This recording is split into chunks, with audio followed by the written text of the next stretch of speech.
Coucou. Bon, on atteint des degrés de vulnérabilité unexpected. Je pense que la sieste de 3 heures et cette période de jeûne ne m'aident pas. Et là, en fait, je sentais que j'étais obligée de me lever pour aller tourner cette vidéo. Bref. Il est minuit et quart. C'est pas du tout une heure habituelle pour moi. D'habitude, je dors depuis longtemps. Bref. Il y a quelques jours, j'ai fini de lire ce bouquin qui s'appelle Cœur de femme par Stacey Eldridge et son mari John, qui sont des pasteurs américains, je pense. Yes. Et en fait, dedans, elle fait beaucoup le parallèle entre, entre la création d'Adam et Ève et de la place d'Ève et de ce à quoi le cœur d'Ève aspire.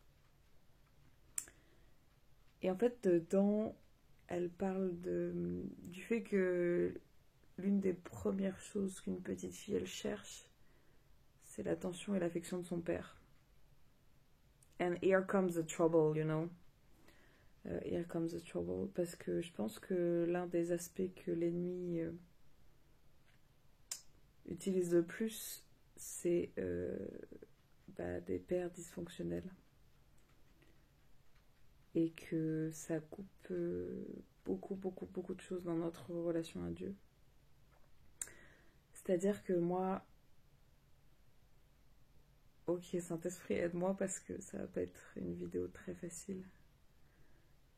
Vous me voyez très sûre de moi, très épanouie, très joyeuse.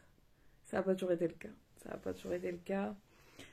J'ai grandi avec un père qui a reproduit certainement ce qu'il avait vécu. Mais ça, c'est quelque chose c'est une porte qu'il a jamais ouverte en fait. Voilà, encore une fois, on dit la vulnérabilité des hommes, elle est bien cachée. Et je pense que toute ma vie, je me suis attendue à ce que mon père il se confie sur des choses qu'il avait vécues pour pouvoir comprendre en fait comment on en est arrivé là. Bref, j'ai grandi où j'étais quotidiennement humiliée. Quotidiennement, humiliée, le mot est juste. J'ai jamais été valorisée par mon père. J'étais sexualisée hyper tôt. J'ai jamais trouvé cette place de petite fille, ou peut-être vraiment quand j'étais toute petite et que ça s'est vite arrêté, bref. Et donc en tout cas, vraiment on est passé de cette relation très compliquée. Là aujourd'hui on a des relations apaisées, je veux dire, merci Seigneur, par la grâce de Dieu, parce que j'ai changé. Mais on n'en est pas à des relations père-fille, quoi. Bref. Et en tout cas, une des raisons principales pour laquelle je ne suis pas venue à Christ plus tôt, c'est que il était hors de question pour moi de me soumettre à une figure masculine. Parce que tout découle de votre relation avec votre père, c'est incroyable. Voilà, les gens ils trouvent que c'est un raccourci beaucoup trop facile, mais c'est pas pour rien que quand tu vas te faire psychanalyser, le premier truc qu'on te demande c'est un peu comment est ta relation avec tes parents. Et c'est vrai qu'un sujet que les gens ils aiment pas, ils sont en mode oui c'est trop facile. Oui c'est trop facile parce que ça en revient. Les traumas que t'as et ta façon de protéger ta vie, de créer des carapaces, on va pas se leurrer, c'est énormément du ressort de ton éducation et de la façon dont tes parents étaient. Et je ne blâme pas du tout les parents, parce qu'encore une fois, vous faites ce que vous pouvez avec ce que vous avez, et que ça demande énormément de courage, énormément de force de sortir du schéma qu'on a vécu toute notre vie, et d'aller creuser, d'aller cautériser ses blessures. On est des humains, c'est tellement plus facile de cacher nos bourbiers sous tout un tas de jolies fleurs, là. On fait genre, tout va bien, alors que quand on creuse, en fait, on traite des insécurités incroyables. Bref, donc j'aime mes parents, ils ont fait ce qu'ils ont pu, et moi, en tout cas, avec moi, ça s'arrête le schéma, la malédiction familiale s'arrête avec moi, donc gloire à Dieu. Bref. Et donc, du coup, je passais d'une relation avec un dieu à qui, pour moi, c'était impossible impossible de me soumettre. Voilà, vous pouvez demander à qui vous voulez. J'étais féministe comme pas deux. Dès qu'il fallait taper sur les hommes, j'étais la première. Ouais, j'étais en colère. H24. La société, elle t'apprend que de toute manière, il faut que tu te débrouilles toute seule si tu veux survivre parce que personne va te back up en fait. Parce que quand tu vois que même ton père là, il est même pas foutu de te protéger et au contraire, c'est lui qui va te tirer le plus vers le bas que quand tu commences ta vie comme ça, les hommes, compliqué hein. Bref.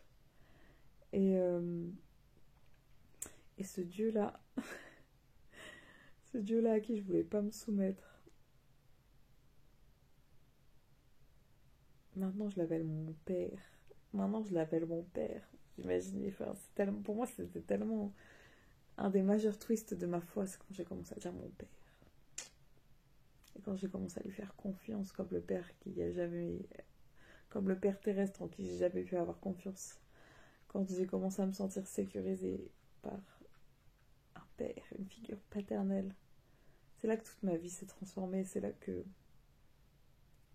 j'ai commencé à briller. C'est là que j'ai commencé à irradier. C'est là que j'ai commencé vraiment à avoir une estime de moi qui était sincère, une confiance en moi qui était sincère.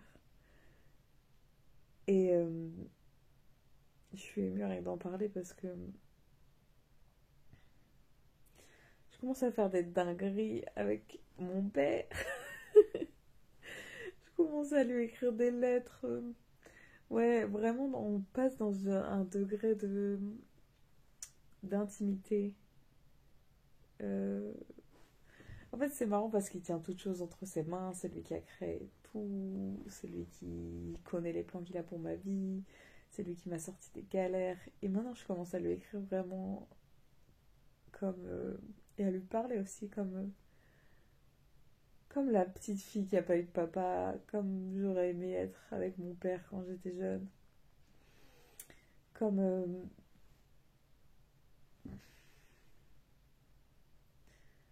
ouais, comme...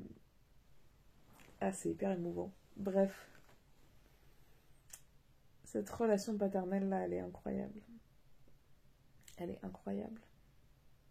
Et l'ennemi, c'est le plus grand des menteurs, hein, parce qu'il va attaquer à la racine. Il va attaquer vraiment au début de ta vie. C'est pour ça qu'il y a tellement de couples où c'est compliqué. C'est pour ça qu'il y a tellement de couples où les hommes s'en vont dès que la femme tombe enceinte. C'est pour ça que quand il y a des séparations, c'est les femmes qui ont la garde. Les pères sont écartés tellement rapidement. C'est pour ça que maintenant, on fait de plus en plus de délires, de PMA, de, de, de couples homosexuels qui font des enfants en pensant que la place du père, elle n'est pas importante.